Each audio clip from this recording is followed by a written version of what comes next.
Hebreus, no capítulo de número 10, versículo 37 e versículo 38. Oh, glória a Jesus.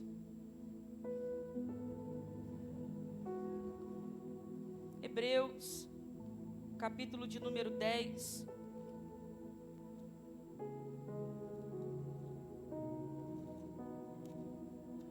versículo 37.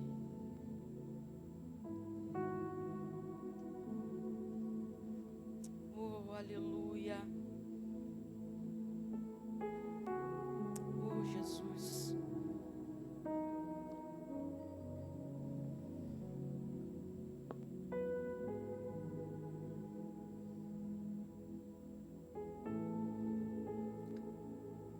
Diz assim a palavra do Senhor. Hebreus 10, 37. Porque ainda dentro de pouco tempo, aquele que vem virá, e não irá demorar. Mas o meu justo viverá pela fé. E se retroceder, dele a minha alma não se agradará. Versículo 39. Nós, porém, não somos dos que retrocedem para a perdição, mas somos da fé para para a preservação da alma. Antes de você tomar o seu lugar, eu queria que você fechasse os teus olhos comigo. Senhor, nessa noite nós rendemos graça. Obrigada, Pai. Obrigada, Senhor, pela oportunidade de estarmos aqui. Nós já estamos entregando a Ti, Senhor, a nossa adoração, o nosso culto racional, Senhor. E nós temos fome, temos sede de Ti. Nós queremos ouvir a Tua palavra, Senhor, que é viva, é poderosa. Nós precisamos da instrução do Senhor para esses dias, Senhor, que nós temos vivido, Pai. Nós precisamos da instrução do Senhor. Precisamos de ouvir a Tua voz. Precisamos de uma direção. Precisamos da sabedoria que vem do céu. Precisamos ser preparados por Ti, Senhor. Fala conosco nessa noite, através da Tua palavra que é poderosa, Espírito Santo. Eu peço ao Senhor que nenhum dos nossos irmãos tenha a sua atenção roubada, ó Pai, mas que estejam atentos, que os corações estejam preparados, abertos para ouvir, para receber a palavra, Senhor, que vem de Ti sobre nós nessa noite. Assim nós oramos em nome de Jesus, amém? E graças a Deus. Você pode tomar o seu lugar. Glória a Deus. Hoje nós estamos celebrando esse culto na direção da Célula Prudente. E esse nome para mim, é uma das características principais da igreja do século que nós estamos vivendo. O século que nós estamos vivendo tem sido um século tão tenebroso, mas o que marcará a igreja dos últimos dias é a prudência. Jesus, por muitas das vezes, quando vai falar do tempo do fim, hoje mesmo o pastor Zeca soltou um texto lá dentro do grupo, falando a respeito desses dias, dos sinais que já estão acontecendo. Jesus, quando vai falar a respeito desses últimos dias, todas as vezes Ele vai trazer a atenção das pessoas para a prudência. Como será importante para os últimos dias uma igreja que persevera em permanecer prudente. E por quê? Porque a igreja dos últimos dias, ela não tem os seus olhos nessa terra, mas os seus olhos estão fitos nas promessas que estão por vir. Os nossos olhos como igreja que aguarda a vinda do noivo estão firmados nas promessas que o Senhor fez para a igreja. E quais são essas promessas? Que o reino de Deus, que já veio, também virá e será estabelecido sobre a face da terra. E como nós cantamos, toda a terra se encherá do conhecimento da glória de Deus. Por isso a igreja dos últimos dias é uma igreja prudente, porque é uma igreja que aguarda, anseia e espera pelo dia em que toda a terra se encherá do conhecimento da glória de Deus. No capítulo 10, no verso 37 e no verso 38, nós fizemos a leitura desse texto. Aqui em Hebreus, está falando a respeito da maneira como o justo viverá. E esse texto, ele tem a primeira vez que ele é citado nas Escrituras, ele é falado lá em Abacuque, no capítulo de número 2, versículo 4, em resposta de Deus ao profeta Abacuque. Ele vai dizer: o justo viverá pela fé. E esse texto, ele vai ser citado no Novo Testamento por diversas vezes pelo apóstolo Paulo em suas cartas. E o porquê que eu fiz a leitura desse texto para nós nessa noite? Por que nós, dentro da célula prudente, falando de prudência, olhamos para o texto dizendo que nesse tempo o justo viverá pela fé, mas se ele recuar, a minha alma, ou seja, o Senhor está dizendo isso, a minha alma não tem prazer nele. Nós, quando olhamos para as Escrituras, precisamos entender que o que há de sustentar a nossa vida nos últimos dias, além da prudência, é a nossa fé no Filho de Deus. E aí, eu me pego lembrando de uma pergunta, pastor Zeca, que Jesus ele vai fazer para os discípulos, e essa pergunta ecoa até os dias de hoje sobre a nossa vida. Jesus, certa vez, ele vai falar lá em Lucas, se eu não me engano, no capítulo 18, ele vai dizer o seguinte: quando o Filho do Homem vier, será que achará fé na terra?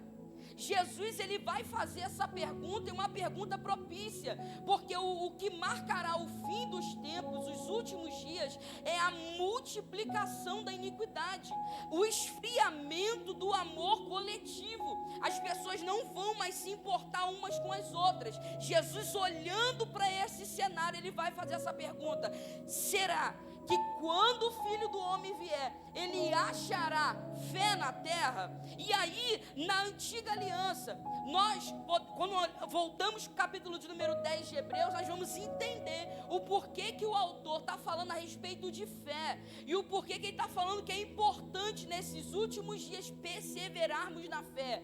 Nós vamos voltar para o capítulo de número 10 e vamos ver que o autor de Hebreus está dizendo que na antiga aliança, o sacrifício de muitos cordeiros precisou ser feito para que muitas pessoas pudessem receber de alguma forma o perdão dos seus pecados.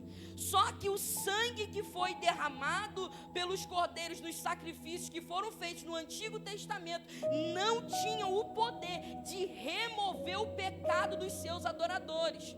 E aí a palavra de Deus vai dizer que esses adoradores que vinham até o tabernáculo ou até o templo oferecer sacrifícios, eles não podiam ser aperfeiçoados a cada oferta que ofereciam. Mas a palavra de Deus vai dizer que quando Jesus veio, ele se oferece como um único sacrifício, e ele, como sacrifício, pode agora aperfeiçoar para sempre todos aqueles que estão sendo santificados. O que o autor de Hebreus está querendo dizer? Que de uma vez por todas, ele entra até o Santo dos Santos e faz a remissão de todos os pecados. Isso aqui é a base do Evangelho. Todo mundo que conhece a Jesus ou que quer vir a conhecê-lo precisa entender que nós somos pecadores e que nós necessitamos que o nosso pecado seja removido de uma vez por todas. E Jesus, diferente dos cordeiros do Antigo Testamento, ele entra no Santo dos Santos, oferecendo-se a si mesmo, e remove o pecado do homem, do adorador. E aí nós precisamos entender que Jesus, em seu sacrifício, ele não só perdoa pecados. O sacrifício de Jesus, o autor de Hebreus está dizendo no capítulo de número 10, que esse sacrifício, que é mais poderoso do que ouro, do que prata, que te comprou, ele é muito mais poderoso do que somente te remir e te perdoar. Esse sacrifício de Jesus, ele não só te perdoa, mas ele também te habilita a viver uma vida nova. Esse sacrifício, o sacrifício de Jesus, ele é suficiente para perdoar pecados, mas ele também estabelece uma nova aliança. Esse sacrifício, ele vem com todas as suas provisões. E provisões para quê? Para perdoar pecados, sim, mas também para libertar. O sangue de Jesus derramado na cruz do Calvário, ele tem autoridade para perdoar todos os teus pecados, mas também te dá acesso à libertação. Esse sangue também te dá acesso a uma nova vida. Ele te dá acesso a uma vida curada, uma vida sarada, porque ele levou sobre si todas as nossas enfermidades. O sangue de Jesus, ele provê perdão, mas ele também vem recheado, carregado de todas as promessas eternas. Nós não podemos viver um evangelho em partes. Não podemos abraçar parte do evangelho e ignorar a outra. Nós precisamos olhar para o sacrifício de Jesus na cruz do Calvário como um sacrifício perfeito e completo, que não só nos capacita, não só nos atrai e nos perdoa, mas também nos habilita para vivenciarmos uma nova vida. Tem pessoas que se converteram a Jesus e eles acreditam que o sacrifício de Jesus é capaz de perdoar, de prover perdão, mas não acreditam que esses sacrifícios são capazes de suprir as suas necessidades. Você olha pessoas que estão caminhando no evangelho há muitos anos, e essas pessoas, elas olham para Jesus como quem os arrancou do lamaçal do pecado, mas ele ainda não é capaz de mudar a minha vida a partir de agora. Mas Jesus nessa noite te trouxe aqui para te fazer lembrar que o evangelho dele é completo. O evangelho que te redimiu, que te arrancou do lamaçal do pecado, é quem também vai te garantir para chegar até o final, até quando ele rasgar os céus, quando ele descer sobre as nuvens, ele vai prover para si uma noiva preparada, uma noiva adornada, uma noiva pronta, uma noiva prudente, uma noiva que está esperando. O Senhor está te habilitando a viver uma vida nova, e essa vida nós só temos a possibilidade de viver em Cristo através do seu sangue derramado. É interessante nós observarmos que essa declaração que é feita em Hebreus, que o justo viverá pela fé, ele está olhando para a vida do justo e está dizendo: é possível viver em meio a um mundo corrompido de maneira separada, de forma prudente. Quando nós voltamos lá em Abacuque, quando essa declaração é feita, essa declaração não é feita pelo profeta, essa declaração é uma resposta de Deus à oração do profeta.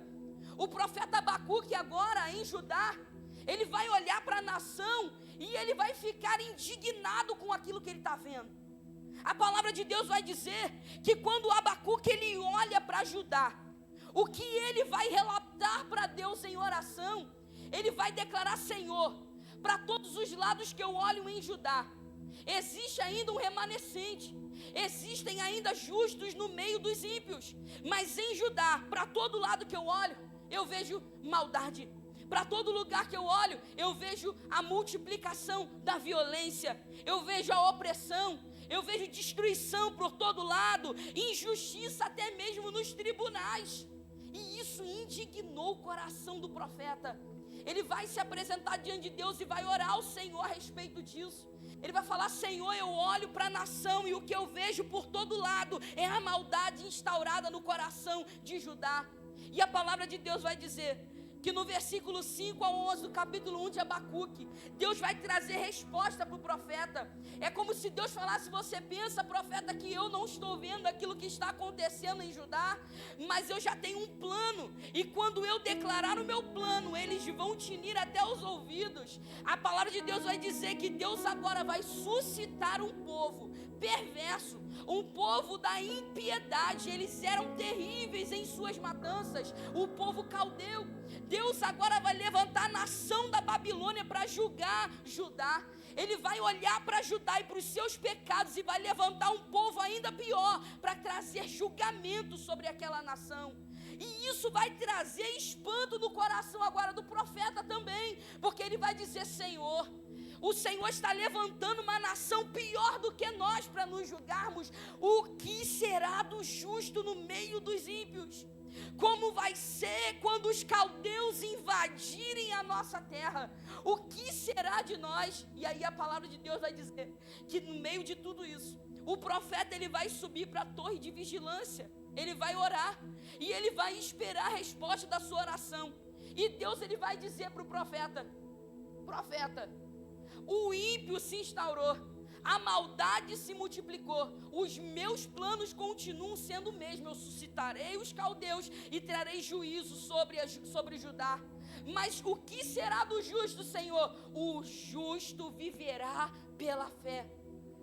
O justo viverá pela fé. E aí o porquê que o Senhor respondeu isso para o profeta? Ele está dizendo: quando a destruição vier e a disciplina do Senhor for aplicada à nação de Judá, aqueles que permanecerem fiéis, ainda que em meio a um exílio babilônico, eles permanecerão de pé.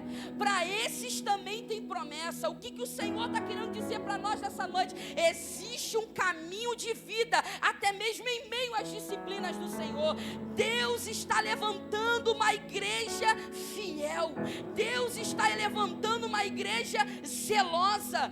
Deus está levantando um povo que tem zelo pela santidade de Deus. Pastor Zeca, eu creio que o Senhor está abalando céus e terras, e Ele vai fazer algo na terra ainda, Pastor Zeca. E aqueles que forem justos e permanecerem alicerçados no sangue do Cordeiro, estes viverão abundantemente pela fé no Filho de Deus. Os justos, eles vão olhar para os padrões retos de Deus e eles vão aplicar esses padrões à sua vida. Eles não se igualam à perdição que os cerca. Olha em que contexto a resposta de Deus vem para Abacuque. Fiquem tranquilos, os justos serão sustentados, eles viverão por meio da fé. Observe Jesus, quando ele morre na cruz do Calvário. Ele não só redimiu a sua vida te concedendo perdão, mas Ele te redime a sua vida perdoando os pecados, mas pela fé nele. Você precisa entender que essa fé que você depositou em Cristo é uma fé que te capacita para uma nova vida de comunhão com o Pai. E que vida é essa? Uma vida de santidade, uma vida de verdade, longe dos padrões perversos do mundo que nós estamos vivendo, o mundo corrompido. O chamamento de Deus para nós nessa noite é para que nós olhamos para o Evangelho por completo, para a obra de Cristo na cruz do Calvário, e olhamos para essa obra e entendemos que nessa obra existe completude, que nessa obra existe capacitação do Senhor por meio do sangue de Cristo, para que nós venhamos viver uma vida santa nesses dias corrompidos. O Senhor está nos capacitando, está nos dando liberdade plena por meio de Cristo. Viva a vida de Cristo. Você tem um caminho a seguir, e esse caminho é Jesus. O Evangelho de Cristo, o Evangelho de Deus revelado a nós por meio de Jesus, ele também não consiste apenas de arrependimento e remissão de pecados. Quando nós falamos do Evangelho de Cristo, nós precisamos entender que nós temos que abraçá-lo por um todo. Hebreus, ele vai falar que esse Evangelho, os fundamentos de Cristo, ele é dividido em 6 tópicos, e eu não vou demorar para falar disso aqui. É só para que você compreenda que as bases do Evangelho são essas. No capítulo de número 6 de Hebreus, a palavra de Deus vai dizer que o Evangelho de Cristo, os fundamentos de Cristo, estão divididos em 6 partes. Primeiro, arrependimento de obras mortas. É quando você reconhece a santidade de Deus e a gravidade do teu pecado. Esse arrependimento é a lamentação que você tem contra as ofensas que você fez contra o seu Criador. E isso precisa acontecer na nossa vida, porque esse arrependimento muda a nossa direção. A gente tende a pensar que o arrependimento, por ser metanoia, é só uma mudança de mente. É quando você olha para aquilo que você fazia e você falava, uau, como era pecador. Não, o arrependimento, ele gera uma mudança de mente. E essa mudança de mente precisa transformar a direção que você toma na sua vida. As decisões que são tomadas precisam ser modeladas pelo arrependimento que é gerado no teu coração. Esse arrependimento muda a tua mente e te enche, te dá a direção pela graça transformadora de Jesus e também pelo poder do Espírito Santo. O poder do Espírito, ele nos capacita a mudar de direção, a seguir um caminho da vida que nos leva à eternidade com Deus. Isso é um arrependimento de obras mortas. E aí o Evangelho para aí? Não, o Evangelho é um arrependimento de obras mortas, mas também é a fé em Deus. E aí, a fé significa o quê? Acreditar que Deus existe? A Bíblia fala que até mesmo os demônios, eles sabem disso e eles tremem. Então, o que seria a fé em Deus? Não só acreditar que Ele existe. A fé precisa moldar a nossa vida com o temor do Senhor. Por quê? Porque nós precisamos de viver cada dia baseado no fato que Deus existe. Você para pensar. Nós vivemos uma vida por vezes tão automática, que às vezes as coisas que nós fazemos, que nós estamos acostumados a fazer, nós fazemos e não temos consciência de que tudo o que fazemos, a presença de Deus está ali. E a fé em Deus é exatamente isso. É quando nós não perdemos de vista que a presença de Deus está dentro da tua casa, quando você está cozinhando feijão. A presença de Deus, ela está te acompanhando quando o pastor Zeca, você está lá dedilhando o teclado, dando aula para alguém. A presença de Deus está te acompanhando quando você está trabalhando. A presença de Deus está te acompanhando até mesmo quando ninguém está junto de você. É isso que modula a nossa fé. A presença de Deus precisa modular a nossa fé no temor do Senhor, sabendo que aonde eu estou, o que eu estou fazendo, Deus está comigo. Então eu preciso modular as minhas escolhas. Nessa noite Deus te trouxe aqui para trazer clareza para você que está vivendo uma vida dissoluta e acha que está enganando ao teu pastor, acha que está enganando a pessoa que está do teu lado, mas existe um que tem olhos como chamas de fogo, e os olhos dele veem todas as coisas, e isso gera um temor muito grande no meu coração, Dani, de saber que os olhos dele alcançam o meu interior e as intenções do meu coração. Essa fé que é carregada de temor precisa modular os nossos dias em prudência, porque as nossas escolhas serão diferentes. Você não vai dar mais brecha para o pecado. Meu Deus, por que nesses dias nós estamos vendo a balde homens batendo em suas esposas, mulheres brigando desenfreada com seus maridos, porque lhe falta o temor e a consciência da presença? Mas eu tenho a plena convicção do que os justos viverão pela fé, a fé carregada do temor santo, a fé que sabe que o Deus Todo-Poderoso está de perto, nos acompanhando e modulando as nossas escolhas. Que o temor do Senhor, ele cresça no teu coração hoje. Oh, Jesus, o Evangelho de Cristo, arrependimento e também a fé em Deus, mas também o ensino de batismos, e eu não vou me ater a isso.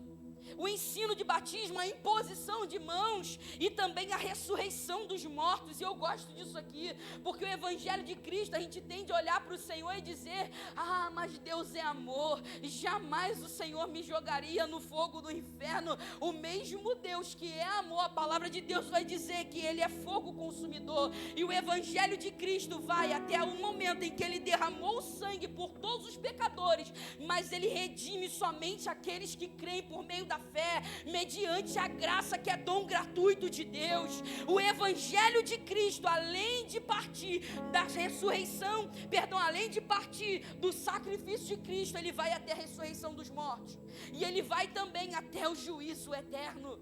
Pastora Letícia, que palavra dura, mas é o Evangelho de Cristo. Você precisa modular a sua vida, não se esquecendo que isso aqui é o Evangelho de Cristo. O que seria o Evangelho de Cristo? A ressurreição de mortos. O apóstolo Paulo, ele vai dizer lá na carta de 1 Coríntios, no capítulo 15, tem gente que acredita que não existe ressurreição, ele fala, se não existisse ressurreição, a pregação do Evangelho seria vã, porque então Jesus não teria morrido e não teria ressuscitado. E aí quando nós olhamos para o Evangelho de Cristo, ele está falando a respeito da ressurreição dos mortos, ele está dizendo que num abrir e num fechar de olhos, ante a última trombeta, aqueles que estiverem mortos em Cristo, ressuscitarão primeiro, e nós que estivermos vivos, nós seremos transformados. E a palavra de Deus vai dizer que convém que aquilo que é corruptível se revista da incorruptibilidade, aquilo que é mortal se revista da imortalidade. Então o que será dito? Tragada foi a morte na vitória. O Evangelho de Cristo, ele é, meu querido, remissão de pecados, é fé capacitadora e nos conduz também a viver uma vida esperando a ressurreição dos mortos. Se nós dormirmos essa noite e descermos à sepultura, nós podemos descer tranquilo, missionária Priscila, porque no último dia o Senhor nos ressuscitará primeiro e nós nos reuniremos a Ele com um corpo transformado. Oh, a ressurreição dos mortos faz parte do Evangelho. Só que a palavra de Deus vai dizer que primeiramente quem vai ressuscitar? Os que estão mortos em Cristo. Aqueles que creem no Senhor ressuscitarão primeiro, receberão um corpo glorioso. Só que também vai acontecer uma ressurreição no juízo eterno. E essa ressurreição no juízo eterno se dará a todos aqueles que não creram, ou a todos aqueles que viveram uma vida dissoluta, a todos aqueles que viveram de qualquer maneira na presença de Deus, aqueles que pisaram o sangue do sacrifício de Jesus, viveram uma vida qualquer, e o Senhor está dizendo, vai acontecer ressurreição também para toda a humanidade. Todos aqueles que morreram sem Cristo também ressuscitarão, mas a palavra de Deus vai dizer que estes ressuscitarão, e estarão diante do trono do juiz eterno, e naquele grande dia do juízo eterno, estes ressuscitarão para a condenação eterna. E o porquê que eu estou falando isso? Porque também é o Evangelho de Cristo. O Evangelho de Cristo aponta para o juízo eterno, aponta para uma vida, na realidade uma morte eterna. Você para pensar no que seria o juízo eterno, no que seria um inferno, e isso aqui é terrível, e é importante falar disso aqui nessa noite, porque estamos falando do Evangelho de Cristo. O inferno seria passar dia após dia e noite após noite. Eu de repente estou tendo um vislumbre muito longe do que é a realidade, mas todas as vezes que você olhar para frente, você continuar vendo a eternidade sem Deus, você continuar queimando no fogo eterno, em desgraça profunda, e isso é o juízo eterno sem Deus. Mas Deus está dizendo que no último dia também haverá um juízo, haverá um juízo para aqueles que estão em Cristo, e esse juízo não virá para a condenação eterna, virá para recompensas. E aí, meu irmão, nessa noite eu cheguei num ponto muito interessante, porque por muitas vezes nas Escrituras Jesus vai falar a respeito do galardão. Ele vai sempre enfatizar que tudo que nós fazemos aqui com a intenção correta, na direção de Deus, haverá galardão e recompensa eterna. Então o Evangelho de Cristo começa com arrependimento e termina com juízo, mas para os que estão em Cristo Jesus terminará em recompensa. Nós seremos coroados, nós receberemos galardão. Existe, meu querido e minha querida, para você que conseguir perseverar até o final, uma coroa da vida para colocar na sua cabeça, uma eternidade de glória com Cristo Jesus. E eu amo isso aqui, porque na oração sacerdotal de Jesus, no capítulo 17 de João, ele vai dizer: Pai, eu oro ao Senhor para que todos aqueles que o Senhor me deu, eles estejam aonde eu estiver. O Senhor está dizendo que para toda a eternidade, aqueles que forem fiéis até o fim, andarão juntamente com Ele para todo lado. Para onde Ele estiver, eu estarei. Para onde Ele estiver, você vai estar. E essa é a nossa recompensa. Oh, aleluia. viveu uma vida, meu irmão, se esquecendo de todas essas coisas, se esquecendo que nós compareceremos diante do tribunal de Cristo, é uma loucura. Não é prudente andarmos uma vida dissoluta, deixarmos de lado a nossa fé e acreditarmos que por nós mesmos nós conseguiremos. Isso é loucura. Essa mensagem, ela deve nos causar temor. A mensagem do Evangelho de Cristo deve encher o teu coração de temor, mas também não se esqueça de que para nós é uma mensagem de esperança. A mensagem de Cristo é uma mensagem de esperança. Eu não vim aqui encher você do terror e dizer que você vai ser lançado no inferno, porque a palavra de Deus vai dizer que todos aqueles que estão em Cristo, esses que estão em Cristo viverão uma eternidade com o Senhor. Nessa noite eu quero trazer uma palavra de esperança para o teu coração. Permaneça firme em Jesus Cristo, caminhe pela fé, porque em meio às adversidades, em meio aos perseguições, em meio às injustiças, em meio aos sofrimentos, há esperança para nós. Haverá recompensa depois dessa vida. A palavra de Deus vai dizer: para onde o justo ele pode recuar? O que diz Hebreus no capítulo 10, versículo 37, como nós lemos? Versículo 38, o meu justo viverá pela fé. Mas e se recuar? A minha alma não tem prazer nele. É possível o justo recuar? E se ele recuar, para onde ele está recuando? A palavra de Deus, quando está fazendo menção em recuo, em retroceder, ela está falando a respeito de retroceder para uma vida de pecados. E aí eu queria que você acompanhasse comigo em Hebreus, no capítulo de número 10, do verso 26 ao 31.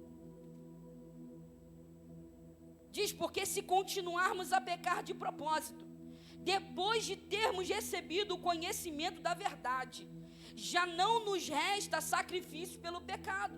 Pelo contrário, resta apenas uma terrível expectativa de juízo, o fogo vingador prestes a consumir os adversários. Quem tiver rejeitado a lei de Moisés morre sem misericórdia, pelo depoimento de 2 ou 3 testemunhas. E imaginem quanto mais severo deve ser o castigo daqueles que pisou o Filho de Deus, profanou o sangue da aliança, com o qual foi santificado, e insultou o Espírito da graça. Pois conhecemos aquele que disse: a mim pertence a vingança, eu retribuirei. E outra vez, o Senhor julgará o seu povo. Horrível coisa é cair nas mãos do Deus vivo. O autor de Hebreus está dizendo: não é possível viver uma vida pela fé. Mas se essa pessoa retroceder à vida de pecado, terrível coisa é cair nas mãos do Deus vivo. Mas se vivermos pela fé no Filho de Deus, então nós viveremos uma vida piedosa, longe da abominação do pecado.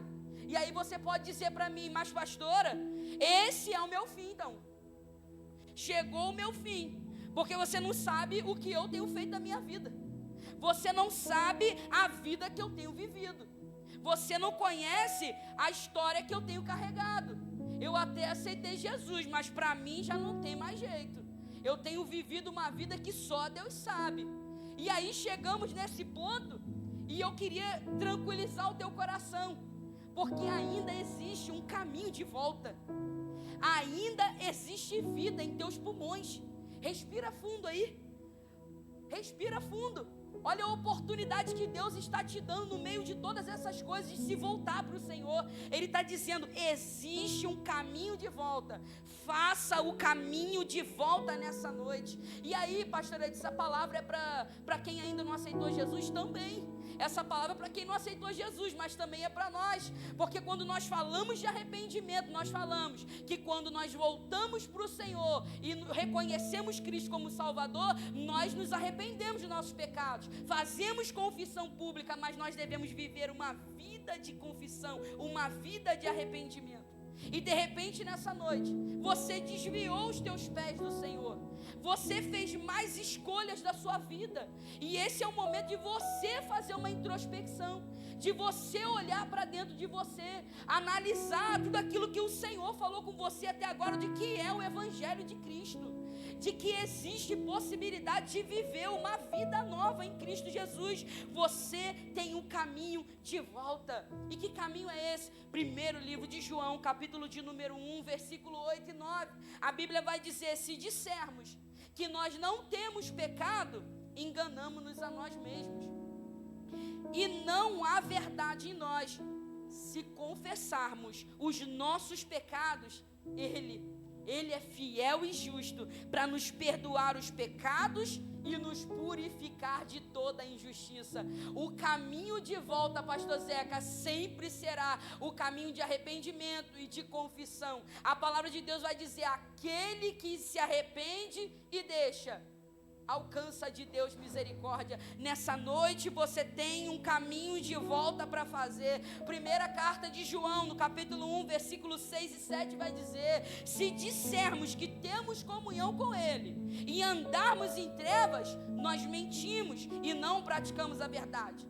Mas olha o que diz o versículo 7: mas se andarmos na luz, como Ele na luz está, temos comunhão uns com os outros, e o sangue de Jesus Cristo, seu Filho, nos purifica de todo pecado. Ele está dizendo: se você se voltar novamente para a luz, nesse lugar existe perdão. O sangue de Jesus Cristo nos purifica de todo pecado.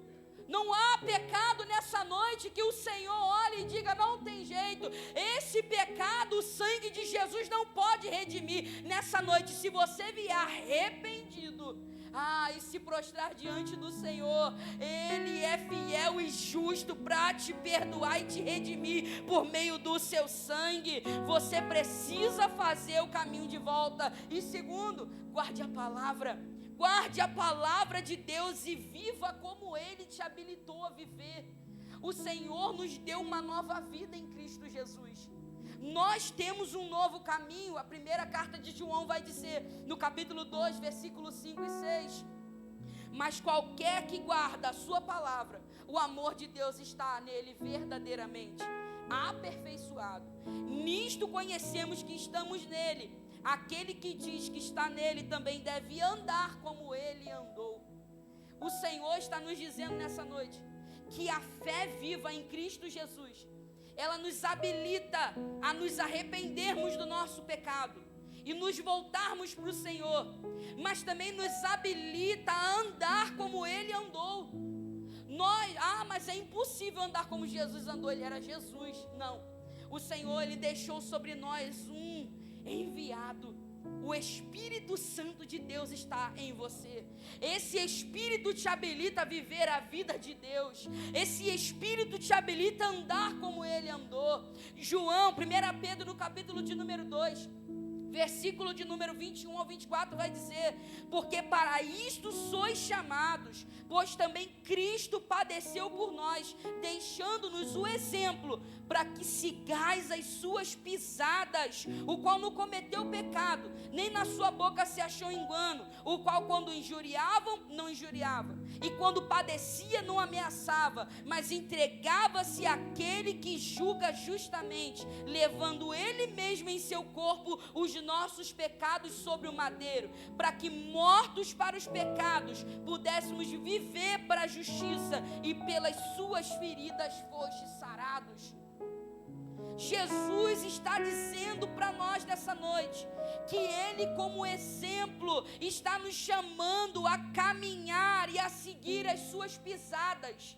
Ele está nos habilitando nessa noite, por meio da fé nele, a caminharmos e vivermos uma vida de prudência, uma vida de santidade, e então seremos instrumentos poderosos na mão do Deus vivo.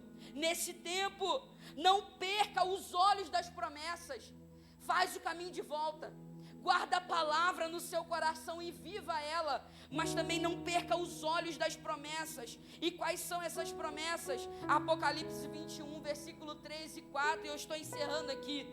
E ouviu uma grande voz do céu que dizia: eis aqui o tabernáculo de Deus com os homens, pois com eles habitará, e eles serão o seu povo, e o mesmo Deus estará com eles e será o seu Deus. Olha o que o Senhor fala para mim e para você nessa noite: se perseverarmos até o fim, e Deus limpará de seus olhos toda lágrima, e não haverá mais morte, nem pranto, nem clamor, nem dor, porque já as primeiras coisas são passadas. Esta é a maior das promessas de Deus para a igreja. Se você estava esperando outra promessa, você está vivendo miseravelmente, mas essa noite Deus te trouxe aqui para despertar essa promessa eterna no teu coração, e te chamou para viver de maneira prudente, uma vida agradável aos olhos de Deus, uma vida santa, justa, piedosa, porque no final dessa vida nós viveremos todas essas promessas, e Deus limpará dos nossos olhos toda lágrima, não haverá mais morte, este inimigo será vencido, nem pranto, nem clamor, nem dor, porque já as primeiras coisas passaram, o sofrimento vai acabar. Missionária Priscila, tudo aquilo que a igreja está enfrentando e enfrentará até os últimos dias, Ele enxugará dos nossos olhos toda lágrima. Esta é a maior das promessas: Ele enxugará dos nossos olhos toda lágrima, não haverá mais morte, nem pranto, nem clamor, nem dor, porque já as primeiras coisas são passadas. Que nessa noite você glorifique o nome daquele que te prometeu, e assim como Ele prometeu que viria e veio, Ele prometeu que voltaria ao Pai e retornou, Ele também prometeu que retornaria para buscar a sua igreja, e Ele voltará. Ele é fiel às suas promessas. Oh Jesus, oh Jesus. Nessa noite o Senhor está tirando os seus olhos da terra e colocando os seus olhos na eternidade. Eu queria que você ficasse de pé comigo nessa noite. Deixa eu trazer uma realidade para você. Quando Cristo morreu na cruz do Calvário, você morreu com Cristo, porque Gálatas vai dizer: e já estou crucificado com Cristo. Eu não vivo mais eu, mas Cristo vive em mim. A vida que agora eu vivo na fé do Filho de Deus. Você morreu com Cristo, e quando Jesus foi colocado no sepulcro, a pedra foi rolada, você também foi sepultado com Cristo, porque a palavra de Deus vai dizer: todos que fomos batizados em Cristo, também fomos batizados em sua morte. Mas deixa eu te trazer uma palavra de esperança: você morreu para a velha vida com Cristo, você foi sepultado juntamente com Cristo, mas quando a pedra foi removida, pastor Zeca, e o nosso Senhor ressuscitou, a palavra de Deus vai dizer em Colossenses, no capítulo 3, versículo do 1 ao 3, portanto, se já ressuscitaste com Cristo, buscai as coisas que são de cima, onde Cristo está assentado à destra de Deus. Pensai nas coisas que são de cima e não nas que são da terra, porque já estáis mortos e a vossa vida está escondida em Cristo com Deus. Você já ressuscitou com Cristo Jesus. Você morreu, foi sepultado e ressuscitou para uma nova vida. Agora você pode viver uma nova vida em Cristo Jesus. Você está vivendo uma vida escondida em Cristo Jesus. Oh, aleluia. Oh, o Senhor Jesus está te habilitando. Olha para Ele nessa noite. Jesus está dizendo para mim e para você: olhe para mim, tira os olhos da terra. Por que o teu coração entrou aqui nessa noite tão preocupado? Você entrou aqui preocupado com muitas coisas. Você entrou preocupado como é que vai ser o dia de amanhã. Você entrou preocupado: e será que eu vou conseguir vender? Será que eu vou conseguir a provisão? Como é que vai ser o dia de amanhã? Mas Jesus, Ele te trouxe aqui para remover as preocupações vãs do teu coração e te te lembrar das promessas de Deus. Você já ressuscitou com Cristo Jesus e Ele está posicionando você nessa noite para viver uma vida além daquilo que você tem vivido. Jesus, Ele disse em tua palavra: vocês estão assentados juntamente com Cristo nas regiões celestiais. Você está capacitado para viver em novidade de vida nessa noite. Eu queria que você fechasse os teus olhos. Feche os teus olhos aí no teu lugar. Não espere do altar. Não espera do altar. Não espera do ministério de louvor. Não coloca a tua expectativa na voz dos nossos irmãos. Olhe para aquilo que Cristo já está revelando para você através da sua palavra. Faça uma reflexão no teu coração nessa noite. De repente essa seja a nossa última oportunidade. Fecha os teus olhos. Fecha os teus olhos. Aonde você está? Fala com Jesus aí, da onde você está. A Bíblia fala: se nós confessarmos o nosso pecado, Ele é fiel e justo para perdoar. Jesus. Jesus. Senhor, nessa noite nós te rendemos graça. Jesus, nós te rendemos de graça, porque toda obra foi feita pelo Senhor na cruz do Calvário. Toda obra o Senhor já realizou. O teu sangue derramado na cruz do Calvário nos redimiu. O teu sangue nos purificou de todo pecado. O teu sangue, Senhor, nos arrancou do império das trevas e nos trouxe para o reino do teu Filho amado, Jesus Cristo. Oh, Deus vivo, nessa noite eu te peço, Senhor, que esta seja uma noite de arrependimento, que essa seja uma noite de confissão diante de Ti, uma noite, Senhor, em que o Teu nome será glorificado e o Evangelho de Cristo, Deus eterno, em nome de Jesus. Espírito Santo, visita os corações nessa noite, quebranta os corações, completa a Tua obra nessa noite na vida deste irmão, na vida desta irmã, em nome do Senhor Jesus.